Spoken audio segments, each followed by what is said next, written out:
All right, buckle up, everyone, because we're diving deep into the human brain today. Whoa, I love this topic. Yeah, and you sent in a ton of lectures on this, so Yeah, seems like we're going to uncover got lots to cover. why we can't always trust what we see, how our memories can play tricks on us, and all those mental shortcuts that can, well, lead us down the wrong path sometimes.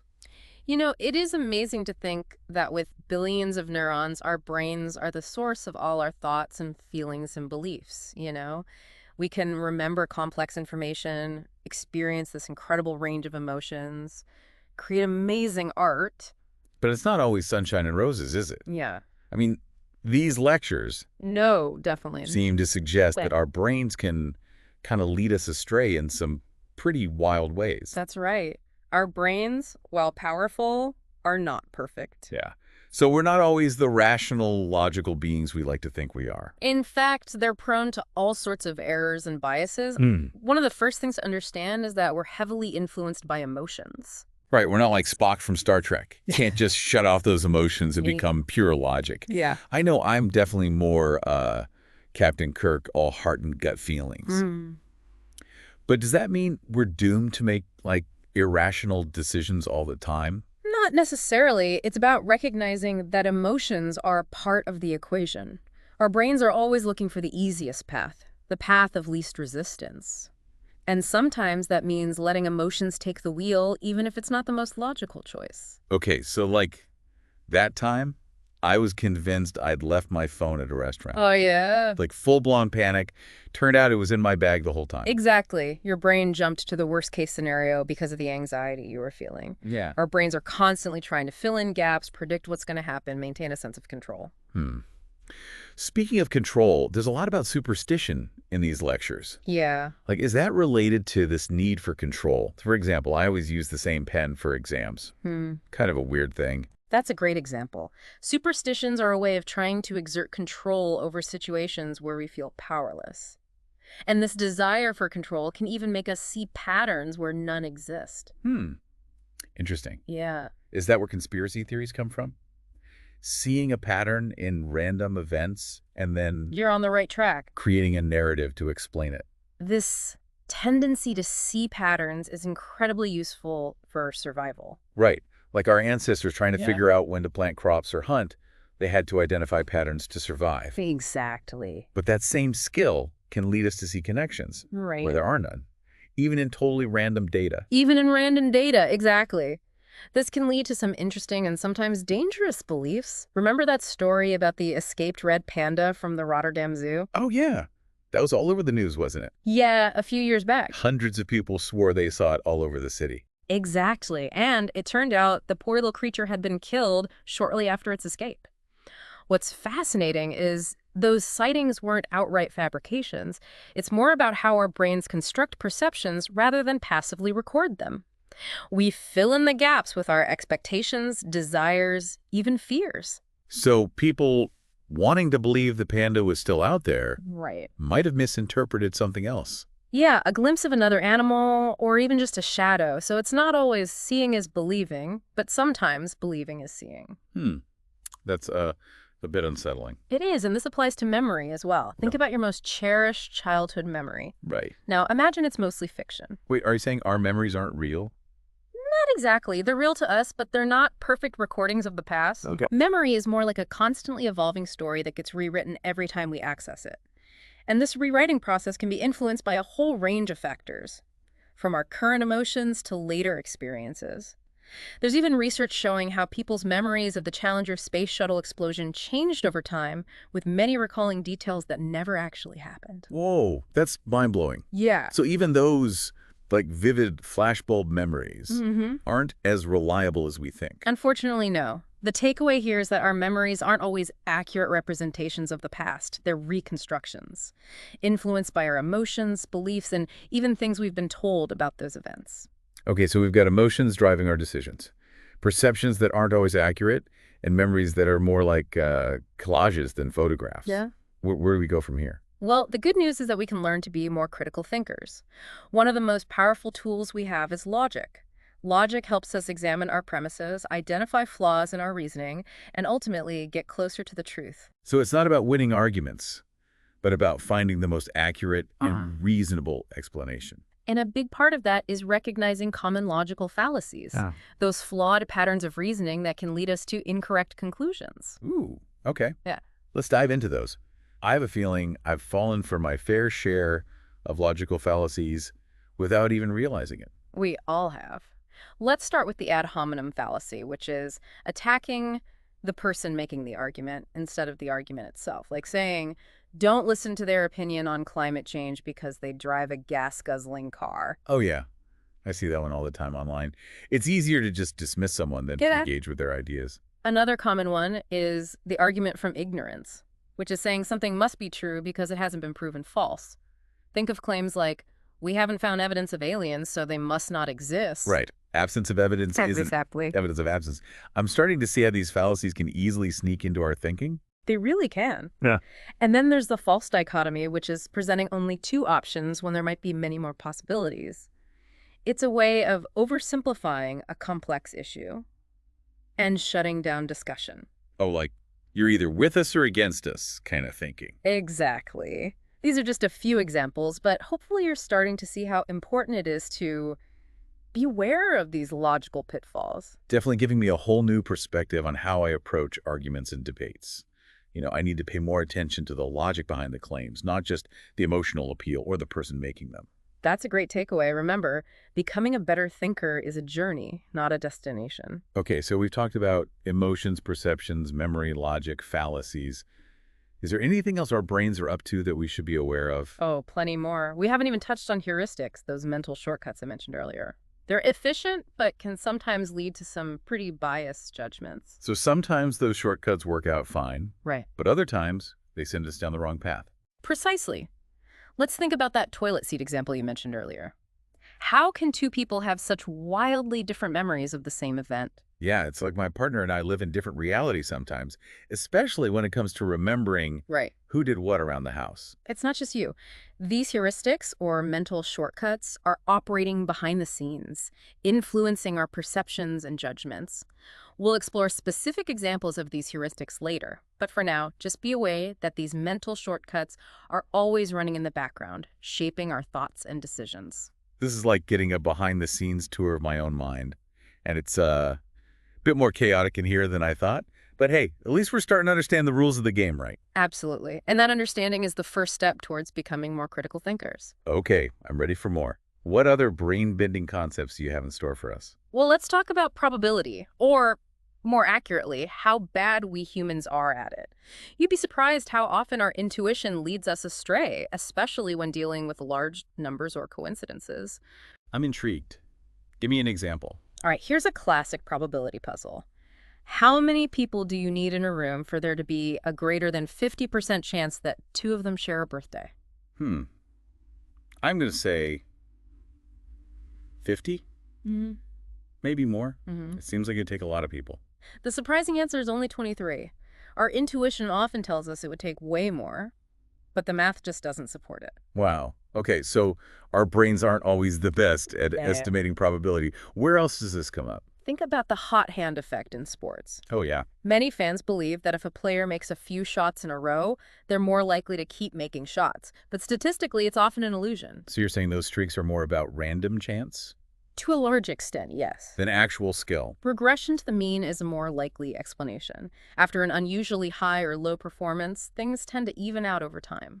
Interesting. I'm starting to see how these probability misconceptions can affect everything from, like, gambling to investing to how we interpret everyday events. Absolutely.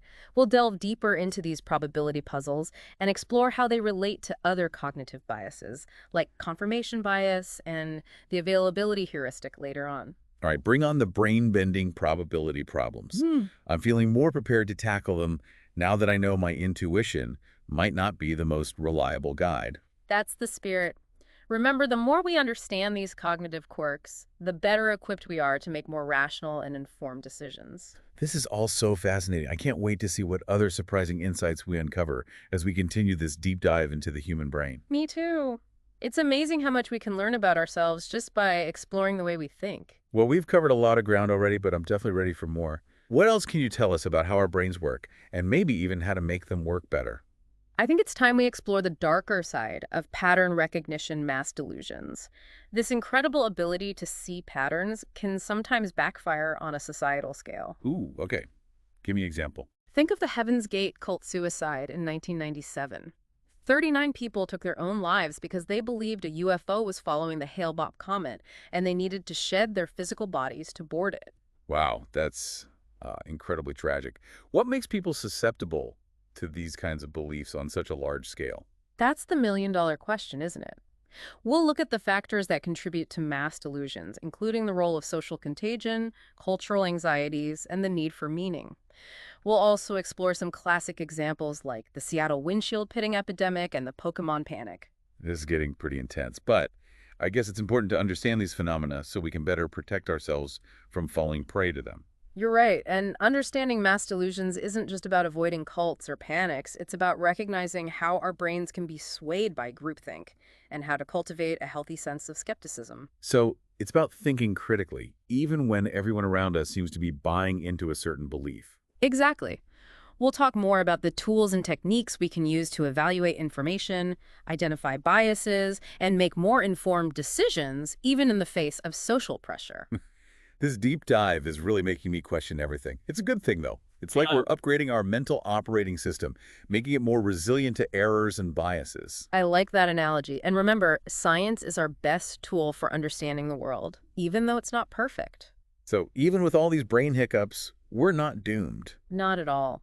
Science gives us a way to test our beliefs, identify patterns that are actually meaningful, and continually refine our understanding of reality. I'm feeling a lot more optimistic now. It's like we're learning to use our brains more effectively, even embracing the uncertainty that comes with being human. That's the key. We're not striving for absolute certainty, but for a more nuanced and evidence-based view of the world.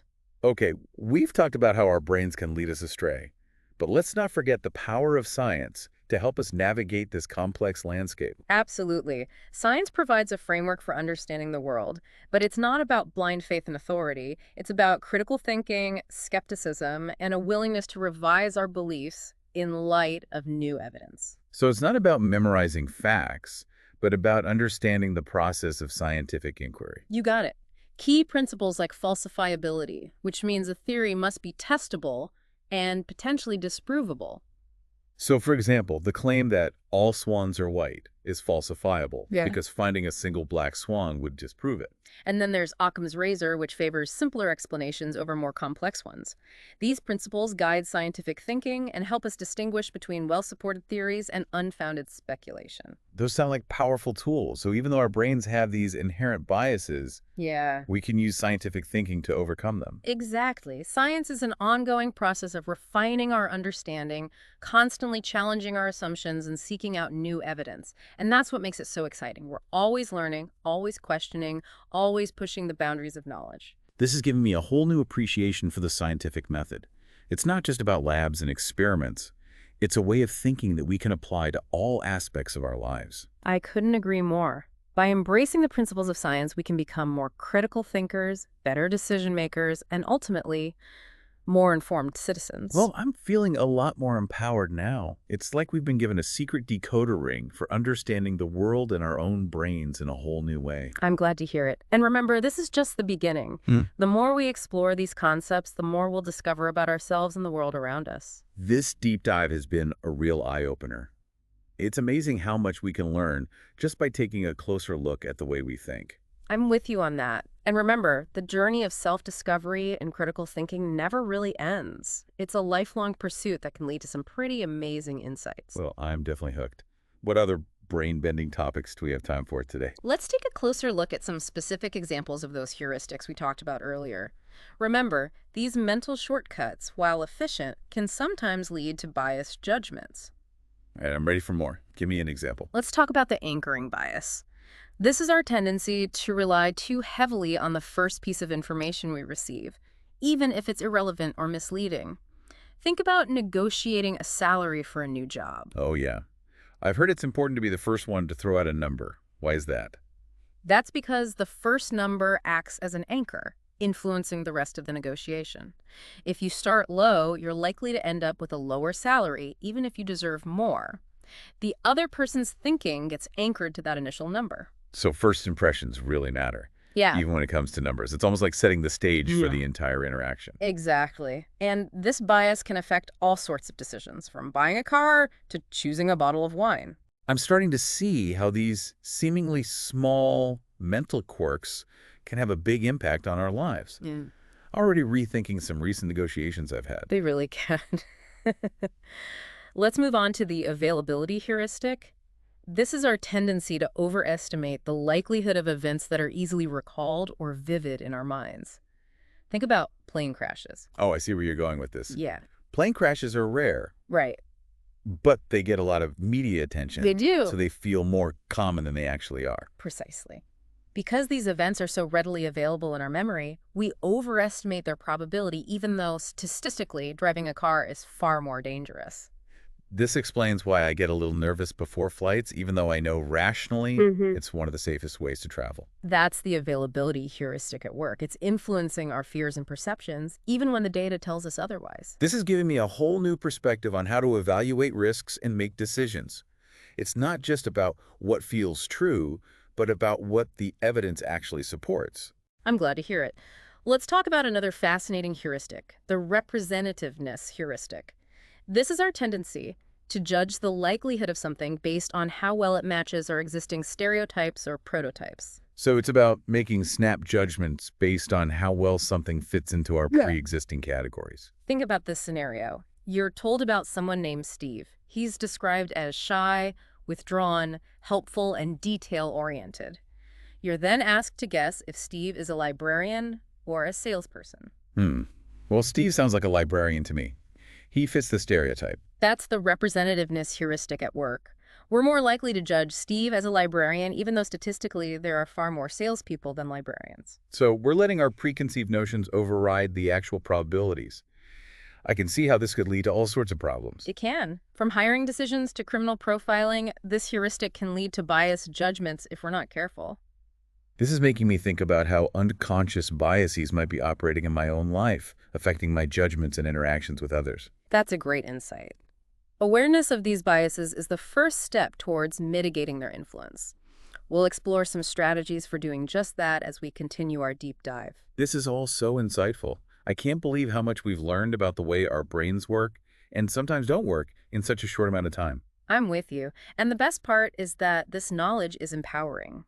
The more we understand about our cognitive biases, the better equipped we are to make more rational and informed decisions. Well, I'm feeling a lot more enlightened, maybe even a little bit smarter, but I'm sure there's still much more to explore. What other brain-bending concepts do we have time for today? Let's talk about the effort heuristic, which is our tendency to value things more highly if we believe they took more effort to create. Think about handmade crafts versus mass-produced items. Oh, yeah. I'm definitely more willing to pay a premium for something that's, like, unique and handcrafted. It feels like it has more soul. That's the effort heuristic at work. We associate effort with value, even though the actual quality of the item might be the same. So we're swayed by the story behind the object. Right. The perceived, blood, sweat, and tears that went into making it. I guess it's a way of connecting with the creator's passion and skill. Exactly. And this can affect how we value everything, from artwork to relationships. This makes me think about how we might be overvaluing things simply because of the effort we put into them, even if they're not actually serving us anymore. Like clinging to a project or a hobby long after the passion has faded. That's a great point. The effort heuristic can lead us to cling to things, whether it's a project, a possession, or even a belief, long after they've outlived their usefulness. This deep dive is really making me question all sorts of assumptions I've made about the world. It's a good thing, though. It's like we're clearing out the cobwebs in our minds, making room for more clarity and critical thinking. I couldn't agree more. And remember, this is an ongoing process. The more we challenge our assumptions and biases, the more we'll grow and evolve as thinkers. Well, I'm feeling a lot more self-aware and ready to tackle those mental shortcuts. What other fascinating heuristics do we have time to cover? Let's talk about one of the most powerful and pervasive biases, the confirmation bias. This is our tendency to favor information that confirms our pre-existing beliefs while ignoring or downplaying evidence that contradicts them. Oh, I've definitely seen this one in action, especially when it comes to politics or religion. It seems like people are always seeking out information that reinforces their worldview, even if it's not, accurate or complete. Exactly. We have a natural tendency to protect our beliefs even when they're challenged. And this can lead us to make poor decisions, ignore important information, and even become entrenched in harmful ideologies. So how do we combat this bias? It seems like it's kind of built into our wiring. It's not easy, but the first step is awareness. By recognizing that we're all susceptible to confirmation bias, we can start to question our own assumptions and actively seek out diverse perspectives. So it's about being willing to challenge our own beliefs, even when it's uncomfortable. I guess that's how we grow and learn. Absolutely. Critical thinking requires us to step outside of our comfort zones and consider viewpoints that might contradict our own. It's about being open to the possibility that we might be wrong and embracing the learning that comes from those moments. This is definitely a skill I want to cultivate. How else can we mitigate the influence of confirmation bias? Are there any, practical strategies? One effective strategy is to actively seek out disconfirming evidence. Instead of just reading articles or watching news that aligns with your views, challenge yourself to explore opposing viewpoints. Look for information that might disprove your beliefs. And that sounds like a recipe for some heated debates. But I guess it's important to engage with those different perspectives, It is. even if it's challenging. It's not about avoiding conflict, but about approaching it with a spirit of curiosity and a willingness to learn. Remember, the goal isn't to win the argument, but to get closer to the truth. And sometimes that means being willing to change our minds. This deep dive is really making me rethink how I approach information and form my own opinions. It's a humbling, but ultimately empowering experience. I'm glad to hear it. Remember, becoming a more critical thinker is a journey, not a destination. We'll always be susceptible to biases, but by understanding them, we can take steps to mitigate their influence and make more informed decisions. Well, I'm feeling a lot more enlightened, and maybe even a little bit smarter. But I'm sure there's still much more to learn.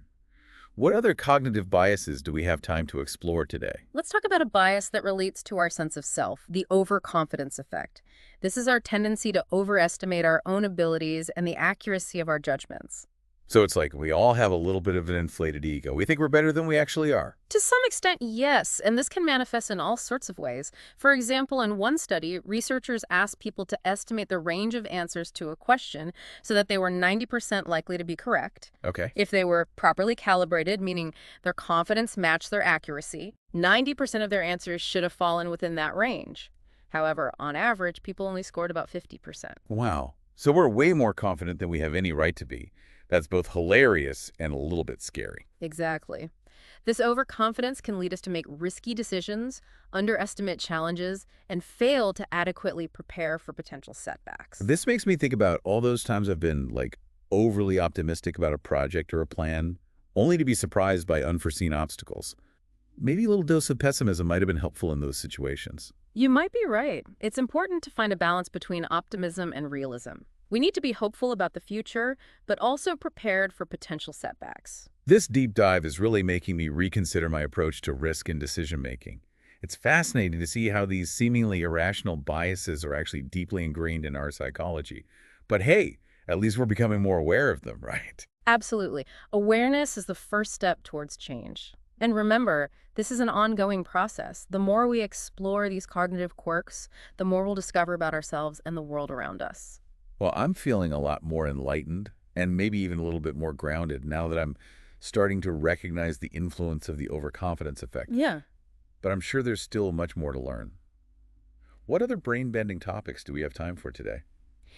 It's worth noting that the overconfidence effect can be influenced by cultural factors. Research has shown that people from certain cultures, like China, tend to be more overconfident than those from other cultures like Japan or the United States. That's interesting. So it's not just an individual trait, but something that can be shaped by our, social and cultural environments. I guess that makes sense. Our upbringing and the values we're surrounded by must play a role. Exactly. Our beliefs, values, and even our cognitive biases are influenced by the world around us.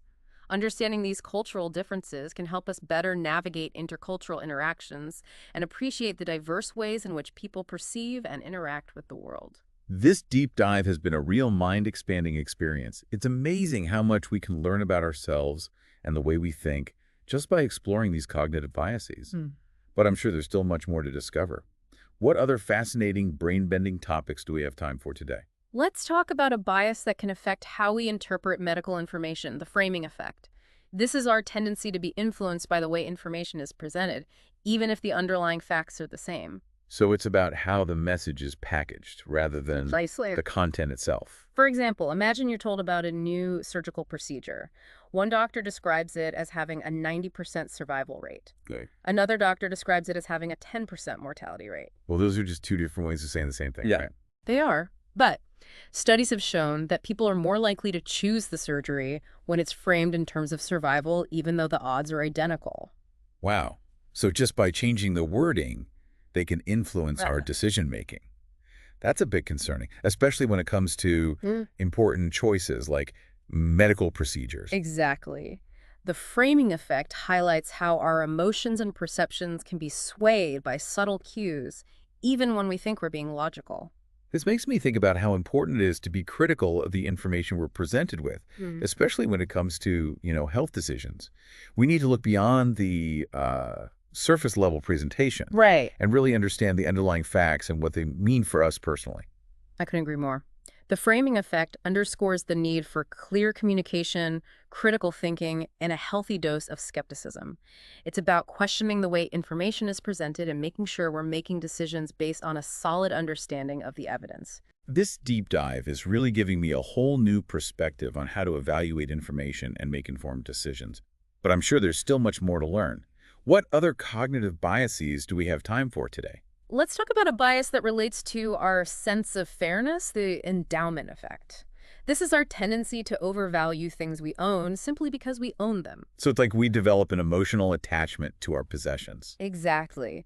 Studies have shown that people are willing to pay more to keep something that they already own than they would be willing to pay to acquire it in the first place. That's interesting. So just the act of possessing something increases its perceived value to us. Mm-hmm. It's like we imprint our own sense of worth onto the object. It seems so. The endowment effect highlights how ownership can create a sense of psychological attachment, even if the object itself hasn't changed. This makes me think about how hard it can be to let go of things, even if we don't really need them or use them anymore. We're holding on to more than just the object itself. We're holding on to memories, emotions, a sense of identity. I'm definitely feeling a bit guilty about all the clutter in my basement right now. That's a great insight. The endowment effect can lead to clutter, hoarding, and even financial losses. It's important to be aware of this bias so we can make more rational decisions about what we truly value and what we can let go of. This deep dive is really challenging me to rethink my relationship with my possessions. It's fascinating to see how these seemingly irrational biases are actually deeply ingrained in our psychology. But hey, at least we're becoming more aware of them. Absolutely. Awareness is the first step towards change. And remember, this is an ongoing process. The more we explore these cognitive quirks, the more we'll discover about ourselves and the world around us. Well, I'm feeling a lot more enlightened, and maybe even a little bit lighter now that I'm starting to recognize the influence of the endowment effect. But I'm sure there's still much more to learn. What other brain-bending topics do we have time for today? Let's talk about a bias that relates to our perception of loss aversion. This is our tendency to feel the pain of a loss more strongly than the pleasure of an equivalent gain. So it's like the sting of losing $100 is more intense than the joy of finding $100. Exactly. Studies have shown that people are more motivated to avoid losses than to achieve gains, even if the potential outcomes are the same. That makes sense. It's like we're hardwired to protect ourselves from harm, even if it means missing out on opportunities. It's a kind of survival mechanism, right? It seems so. Loss aversion can affect our financial decisions, our relationships, and even our political views. This makes me think about how we might be making decisions based on, like, fear of loss rather than a desire for gain. It's like we're playing it safe, even when taking a risk might lead to a better outcome. I guess it's about finding that balance between caution and courage. That's a great point. Loss aversion can hold us back from taking chances, pursuing our dreams, and even embracing new experiences. It's important to be aware of this bias so we can make more balanced decisions that take into account both the potential losses and the potential gains. This deep dive is really making me reconsider my approach to risk and decision-making. It's fascinating to see how these seemingly irrational biases are actually deeply rooted in our evolutionary history. But hey, at least we're becoming more aware of them, right? Absolutely. Awareness is the first step towards change. And remember, this is an ongoing process. The more we explore these cognitive quirks, the more we'll discover about ourselves and the world around us. Well, I'm feeling a lot more enlightened, and maybe even a little bit braver now that I'm starting to recognize the influence of loss aversion. But I'm sure there's still much more to learn. What other brain-bending topics do we have time for today? Let's talk about a bias that relates to our perception of patterns. The clustering illusion. This is our tendency to see patterns in random events, even when no real pattern exists. So it's like we're hardwired to find meaning, even in chaos. Exactly. Our brains are incredibly good at detecting patterns, but sometimes we see them where they don't actually exist. Think about flipping a coin. Well, it's a 50-50 chance of getting heads or tails each time, right? But I know I've experienced those streaks where it seems like one side comes up way more often than the other. That's the clustering illusion at work. Even though the coin flips are random, our brains try to impose order on them, creating the perception of a pattern. So we're letting our desire for order override the reality of randomness. It's like we're telling ourselves a story to make sense of what's actually just chance. In a way, yes. And this can affect how we interpret all sorts of events, from gambling outcomes to stock market fluctuations to even medical diagnoses. This makes me think about how important it is to be critical of perceived patterns. We need to look beyond our initial impressions and make sure the evidence actually supports the pattern we think we're seeing. It's about separating real trends from random noise. Exactly. This deep dive is really challenging me to rethink how I perceive the world. It's fascinating and a little bit humbling to realize how much our brains can distort reality. But hey, at least we're becoming aware of those distortions, right? Absolutely. Awareness is the key to mitigating the influence of these biases. And remember, this is a journey, not a destination. We'll always be susceptible to cognitive errors, but by understanding them, we can become more mindful, more rational, and ultimately more effective thinkers. Okay, so our brains are wired to find patterns, even when they're not really there. Yeah. Where else does this lead us astray? Think about all those urban legends that circulate, like the one about the kidney thieves or the spider in the hairdo. These stories often prey on our tendency to see patterns and assign meaning to random events. Oh, yeah, I've heard those. They're creepy, but also kind of compelling. Why do we believe them, even when they sound so outlandish? Part of it is the illusory truth effect. The more we hear something repeated, even if it's false, the more likely we are to believe it. It's like our brains equate familiarity with truth. So repetition breeds belief, even if the information is bogus. That's kind of scary, especially in the age of social media where things can go viral so quickly. It is. It's why propaganda and misinformation can be so effective. But on a more positive note, this effect also highlights the importance of fact-checking and seeking out reliable sources of information. Don't just believe everything you see or hear. Makes sense. We need to be critical consumers of information, not just passive recipients. So we've got our brains creating patterns, jumping to conclusions, and believing things just because they're familiar. What else should we be on the lookout for? Let's talk about the halo effect. This is our tendency to judge a person's character based on our overall impression of them. For example, if we find someone attractive, we might also assume they're intelligent, kind, and trustworthy. Oh, so it's like we're letting one positive trait color our entire perception of someone. I guess the opposite could be true as well, right? Like if someone rubs us the wrong way initially, we might be more likely to see their actions in a negative light, even if they're trying to be helpful. Exactly. And the reverse is true as well. If we have a negative first impression of someone, we might be more likely to view their actions in a negative light, even if they're doing something positive. This makes me think about how important it is to be aware of our own biases when we meet new people. We need to be careful not to let our initial impressions cloud our judgment and really try to see the individual beyond our first gut feeling. You're right. We should strive to evaluate people based on their individual actions and qualities, not just our overall gut feeling about them. This deep dive is really making me rethink how I interact with others. It's fascinating to see how these subtle biases can affect our social perceptions and relationships. But hey, at least we're becoming more aware of them, right? Absolutely.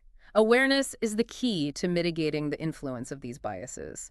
And remember, this is a journey, not a destination.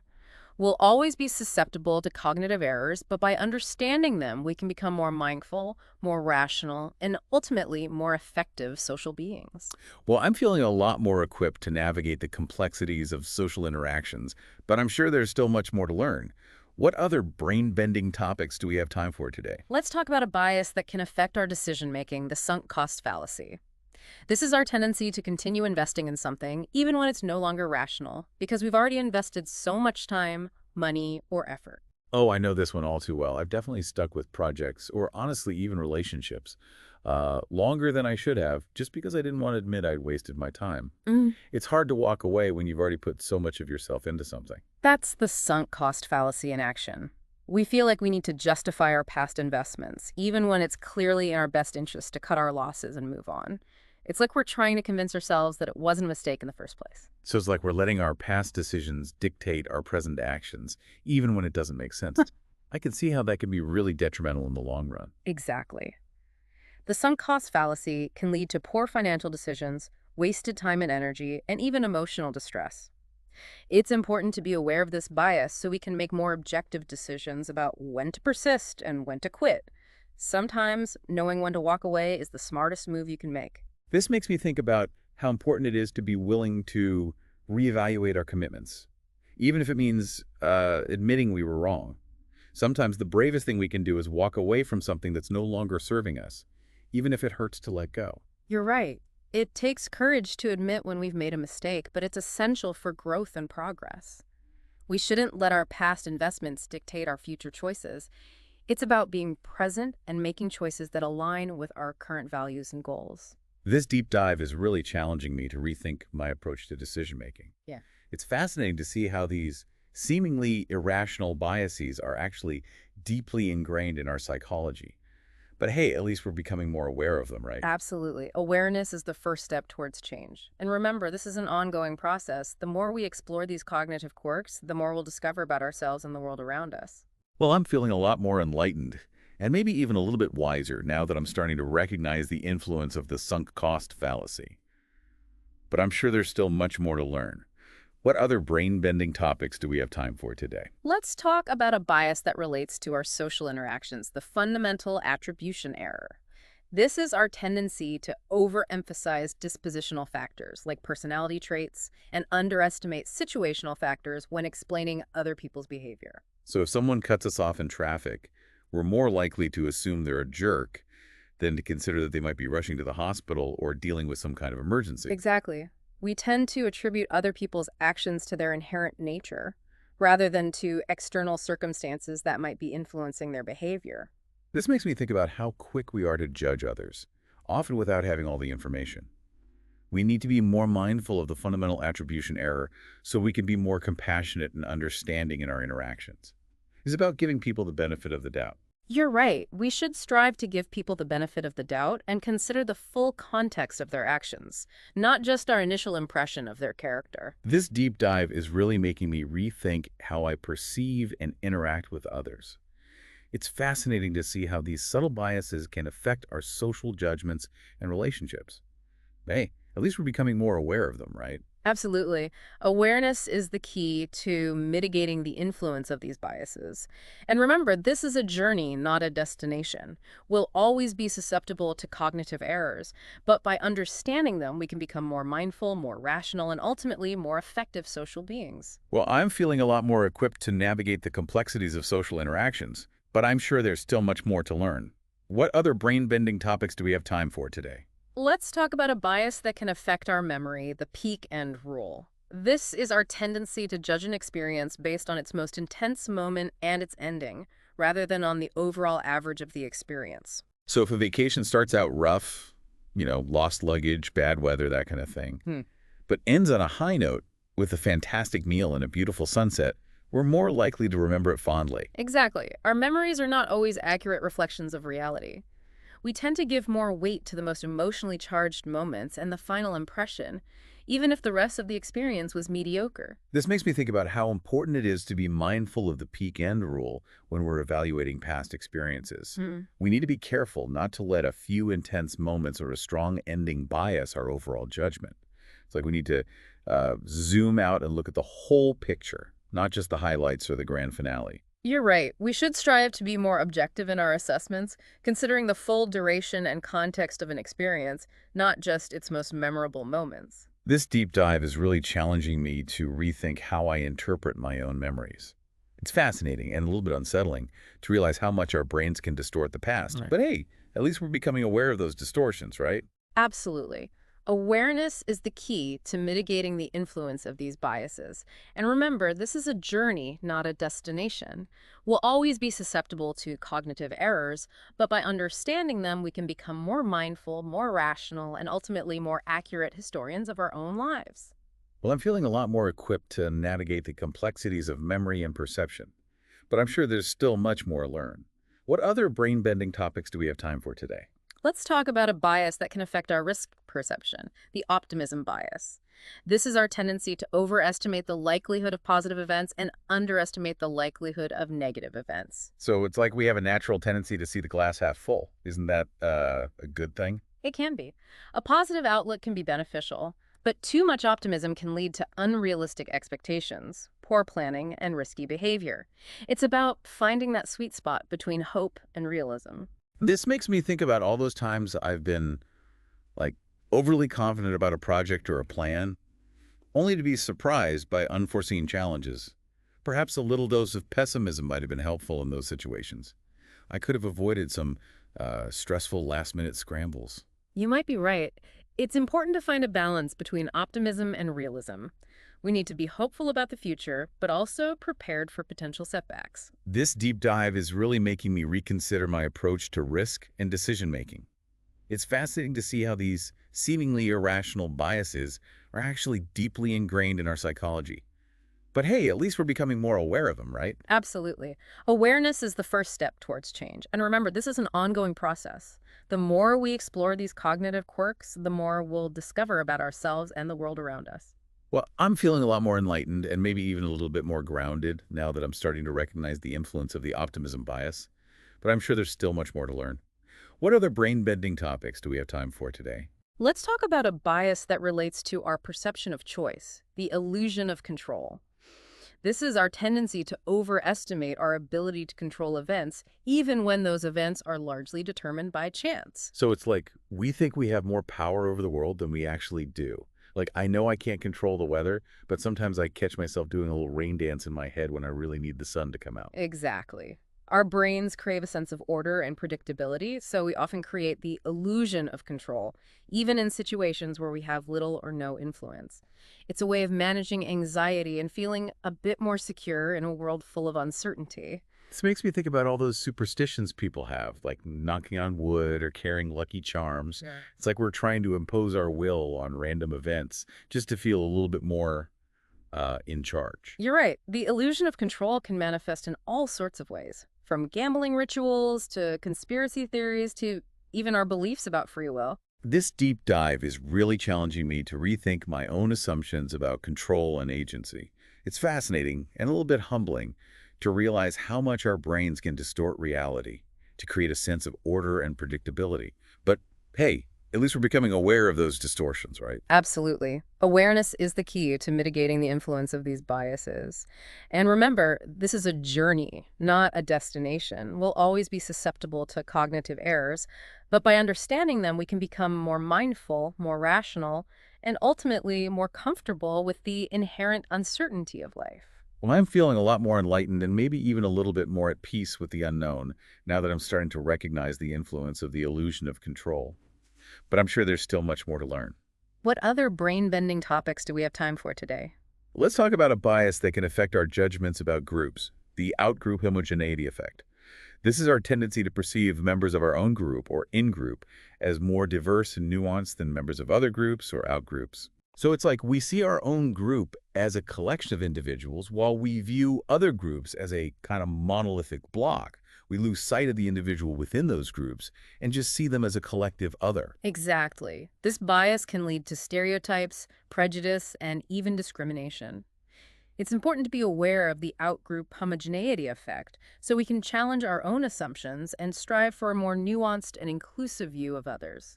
This makes me think about how important it is to seek out diverse perspectives and engage with people from different backgrounds. The more we expose ourselves to different experiences and viewpoints, the less likely we are to fall prey to stereotypes and prejudice. You're right. Cultivating empathy and understanding is essential for building a more just and equitable society.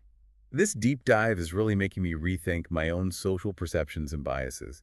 It's fascinating and a little bit challenging to confront these ingrained patterns of thinking. But hey, at least we're becoming more aware of them, right? Absolutely. Awareness is the key to growth and change. And remember, this is an ongoing process. The more we explore these cognitive quirks, the more we'll discover about ourselves and the world around us. Well, I'm feeling a lot more enlightened and maybe even a little bit more connected to humanity as a whole. But I'm sure there's still much more to learn. What other brain-bending topics do we have time for today? Let's talk about a bias that can affect our moral judgments, the just world hypothesis. This is our belief that the world is fundamentally fair and that people get what they deserve. So it's like we have a need to believe that good things happen to good people and bad things happen to bad people. Exactly. The just world hypothesis can provide a sense of comfort and predictability, but it can also lead to victim blaming, a lack of empathy, and a resistance to social change. It's like we're trying to convince ourselves that life is always fair, even when the evidence suggests otherwise. This makes me think about how quick we are to judge others and make assumptions about their circumstances. We need to be more mindful of the just world hypothesis so we can be more compassionate and understanding in our interactions. It's about recognizing that life can be unfair sometimes, and that people's misfortunes aren't always a reflection of their character or their choices. You're right. We should strive to recognize the complexities of human experience and avoid making simplistic judgments about others' worthiness or deservingness. This deep dive is really challenging me to rethink my own moral judgments and biases. It's fascinating and a little bit humbling to confront these ingrained patterns of thinking. But hey, at least we're becoming more aware of them, right? Absolutely. Awareness is the key to growth and change. And remember, this is an ongoing process. The more we explore these cognitive quirks, the more we'll discover about ourselves and the world around us. Well, I'm feeling a lot more enlightened and maybe even a little bit more empathetic now that I'm starting to recognize the influence of the just world hypothesis.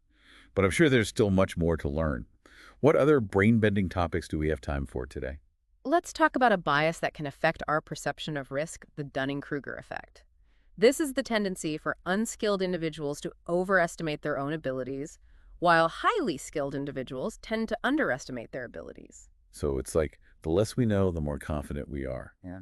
And the more we know, the more we realize how much we don't know. That's a bit paradoxical, isn't it? Exactly. The Dunning-Kruger effect highlights how a lack of competence can lead to an inflated sense of self-assurance. It's only when we start to gain knowledge and experience that we begin to recognize the vastness of what we don't know. It's like climbing a mountain. The higher you climb, the more you realize how much further you have to go. This makes me think about how important it is to be open to feedback and willing to learn from our mistakes. We should never assume we have all the answers and always be striving to expand our knowledge and understanding. You're right. Humility is an essential ingredient for growth and development. We should embrace our limitations and always be seeking out opportunities to learn and improve. This deep dive is really making me reconsider my own strengths and weaknesses. It's fascinating and a little bit humbling to realize how much our perception of our own abilities can be distorted. But hey, at least we're becoming aware of those distortions, right? Absolutely. Awareness is the key to mitigating the influence of these biases. And remember, this is a journey, not a destination. We'll always be susceptible to cognitive errors, but by understanding them, we can become more mindful, more rational, and ultimately more effective learners. Well, I'm feeling a lot more enlightened and maybe even a little bit more motivated to keep learning and growing, but I'm sure there's still much more to learn. What other brain-bending topics do we have time for today? Let's talk about a bias that can affect our memory, the misinformation effect. This is the tendency for our memories to be influenced by information we receive after an event, even if that information is false. So it's like our memories aren't fixed recordings, but rather they're constantly being updated and rewritten based on new information. That sounds like a recipe for disaster. Exactly. Our memories are surprisingly malleable and susceptible to suggestion. This is why eyewitness testimony can be so unreliable, and why it's important to be critical of information we receive, especially if it comes from sources that might have a vested interest in shaping our perceptions. This makes me think about how important it is to be mindful of the sources of information we're exposed to. We need to be critical of what we read, what we hear, and what we see, especially in today's world of information overload and misinformation. You're right. Cultivating media literacy and critical thinking skills is essential for navigating the complexities of the modern world. We need to be discerning about the information we consume and actively seek out diverse perspectives. This deep dive is really making me rethink how I approach information and form my own opinions. It's fascinating and a little bit unsettling to realize how much our memories can be influenced by external factors. But hey, at least we're becoming more aware of those influences, right? Absolutely. Awareness is the key to mitigating the influence of these biases. And remember, this is a journey, not a destination. We'll always be susceptible to cognitive errors, but by understanding them, we can become more mindful, more rational, and ultimately more accurate historians of our own lives. Well, I'm feeling a lot more equipped to navigate the complexities of memory and perception, Yeah? but I'm sure there's still much more to learn. What other brain-bending topics do we have time for today? Let's talk about a bias that can affect our perception of groups, the stereotype threat.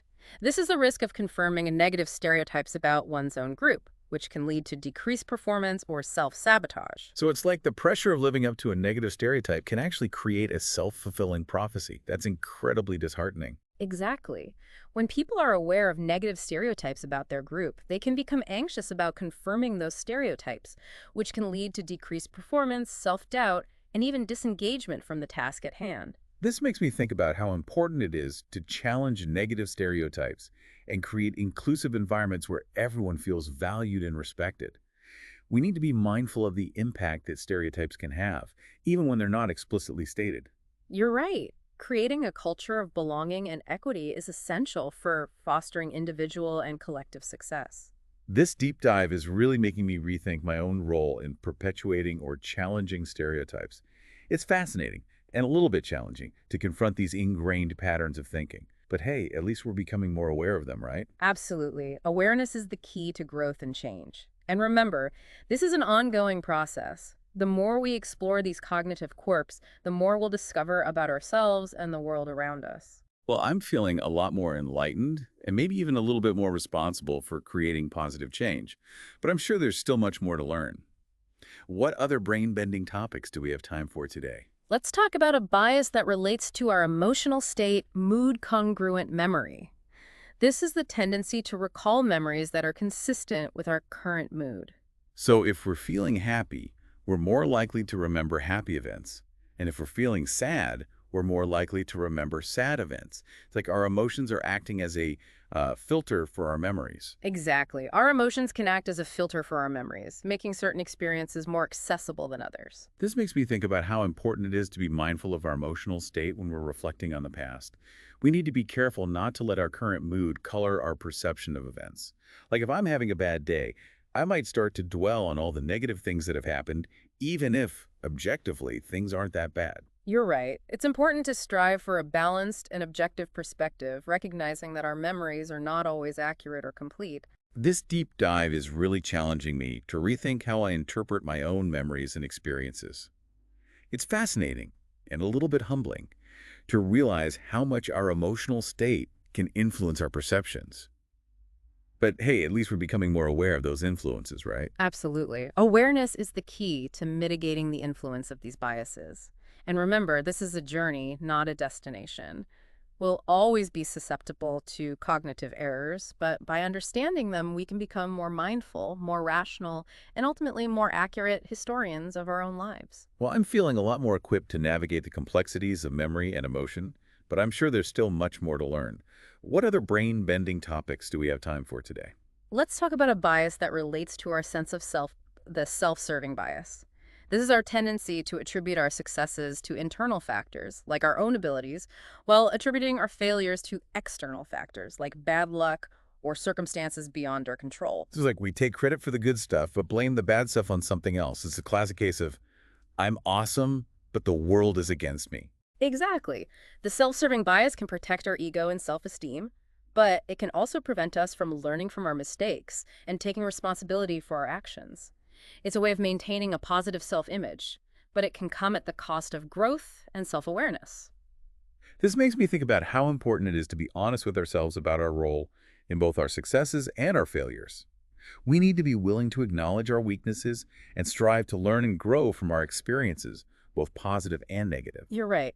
Humility and self-awareness are essential for personal development. We should celebrate our accomplishments, but also be willing to own our mistakes and seek out opportunities for improvement. This deep dive is really challenging me to rethink my own perception of success and failure. It's fascinating and a little bit humbling to realize how much our brains can distort reality to protect our ego. But hey, At least we're becoming aware of those distortions, right? Absolutely. Awareness is the key to mitigating the influence of these biases. And remember, this is a journey, not a destination. We'll always be susceptible to cognitive errors, but by understanding them, we can become more mindful, more rational, and ultimately more balanced in our self-assessments. Well, I'm feeling a lot more enlightened and maybe even a little bit more self-aware, but I'm sure there's still much more to learn. What other brain-bending topics do we have time for today? Let's talk about a bias that relates to our judgments about others, the actor-observer bias. This is the tendency to attribute our own actions to situational factors while attributing other people's actions to dispositional factors, like their personality. So if I trip and fall, it's because the sidewalk was uneven. But if someone else trips and falls, it's because they're clumsy. It's like we're giving ourselves a break, but holding others to a different standard. Exactly. We tend to give ourselves the benefit of the doubt, considering the context of our actions, while we're quick to judge others based on their behavior alone. This makes me think about how important it is to be mindful of the actor-observer bias in our interactions. We need to be more empathetic and understanding of others, recognizing that we don't always have the full picture of their circumstances. You're right. We should strive to be fair and objective in our judgments, considering both situational and dispositional factors when evaluating others' behavior. It's about recognizing that we're all complex beings navigating a complex world. This deep dive is really making me rethink how I perceive and interact with others. It's fascinating and a little bit challenging to confront these ingrained patterns of thinking. But hey, at least we're becoming more aware of them, right? Absolutely. Awareness is the key to growth and change. And remember, this is a journey, not a destination. We'll always be susceptible to cognitive errors, but by understanding them, we can become more mindful, more rational, and ultimately more effective social beings. Well, I'm feeling a lot more equipped to navigate the complexities of social interactions, but I'm sure there's still much more to learn. What other brain-bending topics do we have time for today? Let's talk about a bias that can affect our perception of choice, the choice supportive bias. This is the tendency to retrospectively view our choices more positively, even if those choices were flawed or led to negative outcomes.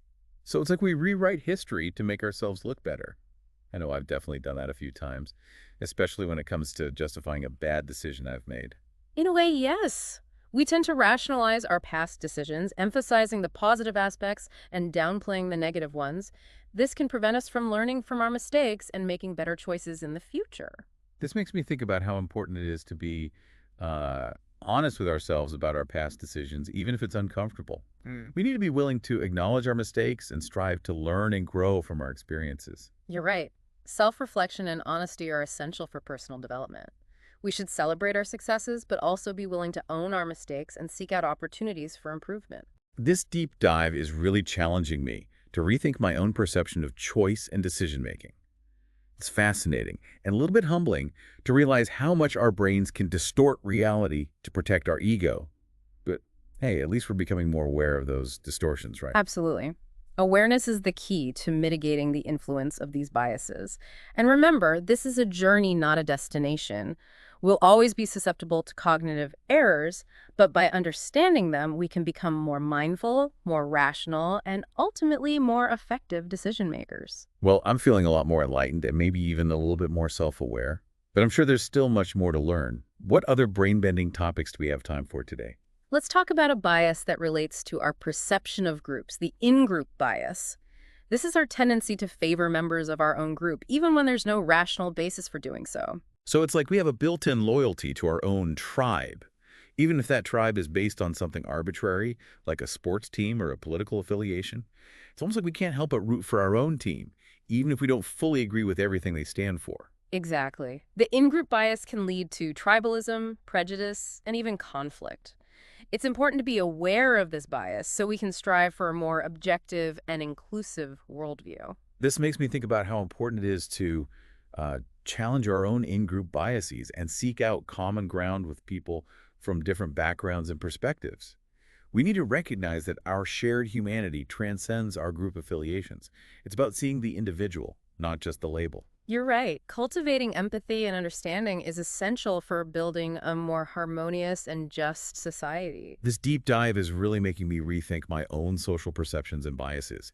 It's fascinating and a little bit challenging to confront these ingrained patterns of thinking. But hey, at least we're becoming more aware of them, right? Absolutely. Awareness is the key to growth and change. And remember, this is an ongoing process. The more we explore these cognitive quirks, the more we'll discover about ourselves and the world around us. Well, I'm feeling a lot more enlightened and maybe even a little bit more connected to humanity as a whole, but I'm sure there's still much more to learn. What other brain-bending topics do we have time for today? Let's talk about a bias that relates to our perception of risk, the availability cascade. This is the phenomenon where a belief becomes more widely accepted and entrenched as it is repeated and amplified, even if there's little or no evidence to support it. So it's like a snowball effect for ideas. The more it rolls around, the bigger and more influential it becomes, regardless of its validity. It's like how some rumors take on a life of their own and become almost impossible to... Become almost impossible to debunk even if they were never true in the first place. Exactly. The availability cascade can explain how urban legends, conspiracy theories, and even moral panics gain traction. It's a powerful force that can shape public opinion and even influence policy decisions. This makes me think about how important it is to be critical of information, especially when it's presented with uh, a sense of urgency or fear. We need to be wary of like bandwagon effects and make sure we're basing our beliefs on evidence, not just on what everyone else seems to be saying. You're right. Cultivating a healthy sense of skepticism and critical thinking is essential for navigating the complexities of the information age. Don't just accept things at face value, question research, and think for yourself. This deep dive is really challenging me to rethink how I evaluate information and form my own opinions. It's fascinating and a little bit unsettling to realize how much our perceptions can be shaped by social forces. But hey, at least we're becoming more aware of those forces, right? Absolutely. Awareness is the key to mitigating the influence of these biases. And remember, this is a journey, not a destination. We'll always be susceptible to cognitive errors, but by understanding them, we can become more mindful, more rational, and ultimately more independent thinkers. Well, I'm feeling a lot more enlightened and maybe even a little bit rebellious against the tyranny of the availability cascade. But I'm sure there's still much more to learn. What other brain-bending topics do we have time for today? Let's talk about a bias that can affect our judgments about others, the backfire effect. This is the phenomenon where people's beliefs become stronger, not weaker, when presented with evidence that contradicts their beliefs. So it's like trying to reason with someone who's already made up their mind only makes them dig in their heels even further. Exactly. The backfire effect highlights how deeply entrenched our beliefs can be and how resistant we can be to changing our minds, even in the face of overwhelming evidence. It's like our brains are trying to protect us from the discomfort of being wrong. This makes me think about how challenging it can be to have productive conversations across ideological divides. If people are just going to double down on their beliefs when confronted with opposing viewpoints, how can we ever find common ground? That's a great question. It can feel impossible sometimes, especially in today's polarized climate. It's definitely a challenge. The backfire effect underscores the need for empathy, humility, and a willingness to listen to and understand different perspectives. It's not always about changing someone's mind, but about fostering respect and dialogue, even when we disagree. Sometimes just having a respectful conversation can plant a seed of doubt, or at least open the door for future conversations. This deep dive is really making me rethink how I approach conversations and disagreements. It's fascinating and a little bit challenging to confront the limits of reason and the power of belief. But hey, at least we're becoming more aware of those dynamics, right? Absolutely. Awareness is the first step towards understanding and navigating the complexities of human interaction. And remember, this is an ongoing process. The more we explore these cognitive quirks, the more we'll discover about ourselves and the world around us. Well, I'm feeling a lot more enlightened and maybe even a little bit more patient with those who hold different views, but I'm sure there's still much more to learn. What other brain-bending topics do we have time for today? Let's talk about a bias that can affect our memory, the reminiscence bump. This is the tendency for older adults to have more vivid and detailed memories of events from their adolescence and early adulthood. So it's like our brains have a special fondness for those formative years. Is it because so much is happening during that time, first loves, career choices, figuring out who we are, that those memories just get, like, etched in more deeply? That's a likely explanation. The reminiscence bump highlights how certain periods of our lives can be particularly memorable and influential in shaping our identities.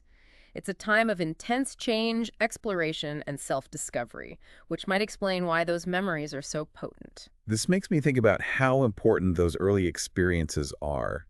and how they can continue to resonate throughout our lives. Hmm. It's like the soundtrack of our youth becomes the soundtrack of our lives. That's a great analogy. The reminiscence bump reminds us to cherish those formative years and recognize the lasting impact they have on who we become. This deep dive is really making me appreciate the power of memory and the significance of our early experiences. It's fascinating and a little bit nostalgic to reflect on those pivotal moments that shaped our lives. But hey, at least we're becoming more aware of how our brains selectively preserve those memories, right? Absolutely. Awareness is the key to understanding and navigating the complexities of memory and identity. And remember, this is an ongoing process. The more we explore these cognitive quirks, the more we'll discover about ourselves and the tapestry of our lives. Well, I'm feeling a lot more enlightened and maybe even a little bit sentimental, but I'm sure there's still much more to learn. What other brain-bending topics do we have time for today? Let's talk about a bias that can affect our judgments about others, the bias blind spot. This is the tendency to see ourselves as less biased than other people. So it's like we're blind to our own biases. We can spot them in others, but not in ourselves. It's like that saying, we can see the speck in our neighbor's eye, but not the log in our own. Exactly. The bias blind spot highlights how difficult it can be to be objective about our own perceptions and judgments. We tend to have an inflated sense of our own rationality and fairness. This makes me think about how important it is to be humble and self-aware. We should never assume we're immune to biases and always be striving to challenge our own assumptions and perspectives. You're right. Humility is an essential ingredient for growth and development. We should be open to feedback, willing to admit when we're wrong, and always seeking out opportunities to expand our understanding. This deep dive is really making me reconsider my own perception of bias. It's fascinating and a little bit humbling to realize how blind we can be to our own cognitive quirks. But hey, at least we're becoming aware of that blind spot, right? Absolutely. Awareness is the first step towards change. And remember, this is an ongoing process. The more we explore these cognitive quirks, the more we'll discover about ourselves and the complexities of human perception. Well, I'm feeling a lot more enlightened and maybe even a little bit more forgiving of my own biases now that I'm starting to recognize the universality, the bias blind spot. But I'm sure there's still much more to learn. What other brain-bending topics do we have time for today? Let's talk about a bias that relates to our perception of probability, the gambler's fallacy.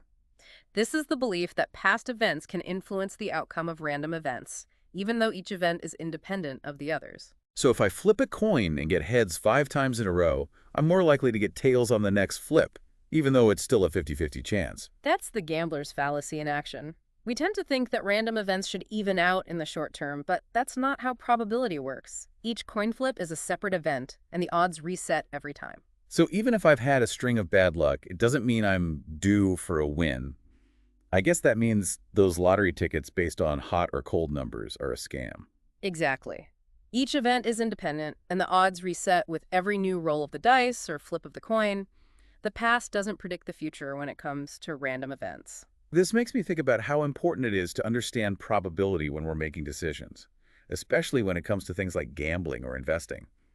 We need to be careful not to let our intuition or our desire for a certain outcome cloud our judgment. You're right. A solid understanding of probability can help us make more informed and rational choices, even when the odds seem stacked against us. This deep dive is really challenging me to rethink my own assumptions about luck and chance.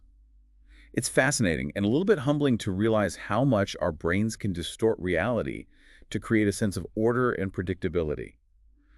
But hey, at least we're becoming aware of those distortions, right? Absolutely. Awareness is the key to mitigating the influence of these biases. And remember, this is a journey, not a destination. We'll always be susceptible to cognitive errors, but by understanding them, we can become more mindful, more rational, and ultimately more comfortable with the inherent uncertainty of life. Well, I'm feeling a lot more enlightened and maybe even a little bit luckier now that I'm starting to recognize the influence of the gambler's fallacy.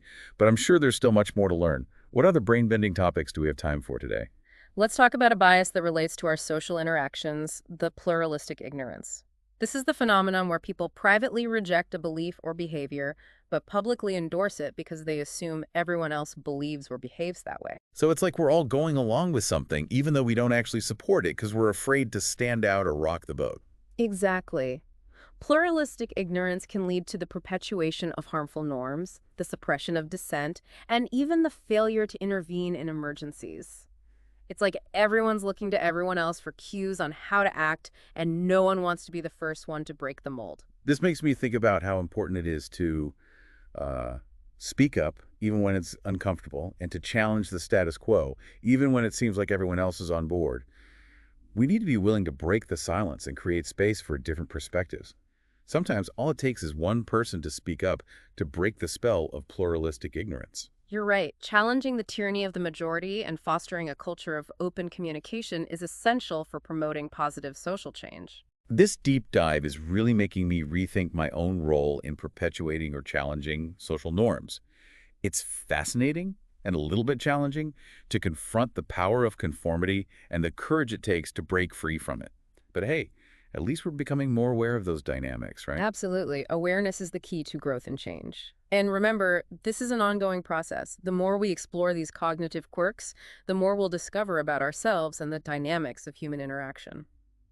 I'm feeling a lot more enlightened and maybe even a little bit bolder now that I'm starting to recognize the influence of pluralistic ignorance. But I'm sure there's still much more to learn. What other brain-bending topics do we have time for today? Let's wrap up our exploration of cognitive biases with a fascinating phenomenon known as the IKEA effect. This is the tendency for people to place a higher value on objects they partially assembled themselves compared to identical objects that were fully assembled by someone else. So it's like we're more attached to things we've put our own sweat and tears into building, even if the end result isn't perfect. I know I've definitely felt a sense of pride after finishing a particularly challenging IKEA project, even if it took me twice as long as it should have. Exactly. The IKEA effect highlights how our sense of ownership and accomplishment can influence our perceptions of value. It's not just about the object itself, but about the story we tell ourselves about our role in creating it. This makes me think about how important it is to, find joy and meaning in the process of creation, not just in the final product.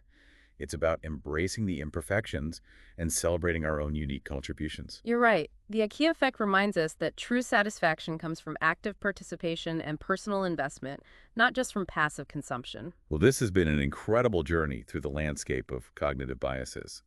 It's amazing how much we can learn about ourselves just by exploring the way we think. I'm with you on that. And remember, this is just the beginning. The more we explore these concepts, the more we'll discover about ourselves and the world around us. It's kind of ironic. We started this deep dive exploring how our brains can lead us astray, but ultimately, it's our brains that give us the power to recognize and overcome those biases. That's a great point. It's through critical thinking, self-awareness, and a willingness to challenge our assumptions that we can become more effective, more compassionate, and ultimately more enlightened human beings. So what does this all mean for us as we navigate the complexities of life? It means we need to be humble about our own perceptions, open to different perspectives, and willing to question everything, even our own deeply held beliefs.